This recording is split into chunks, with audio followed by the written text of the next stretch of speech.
have students that are looking for a future.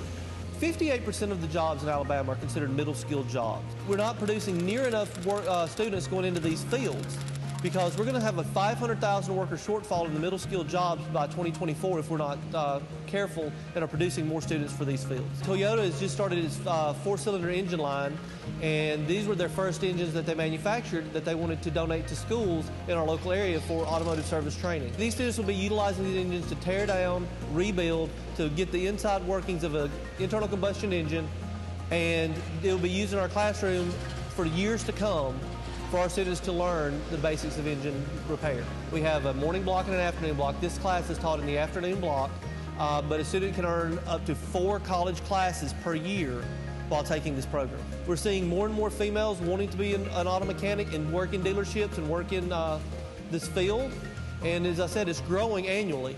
I think this year we have three females in this class that are learning to be automotive technicians.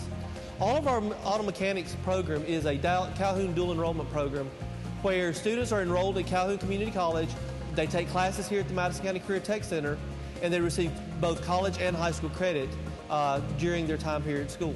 And a career technical program like this gives them a future to a high-demand, high-wage profession that they can support their family for the rest of their life. The earning potential is limitless in a lot of ways, because if they get into master tech, become a master tech, or if they become a service manager, you're talking $70,000 to $100,000 a year for a student that's doing technical training and those students that are looking for hands-on type work.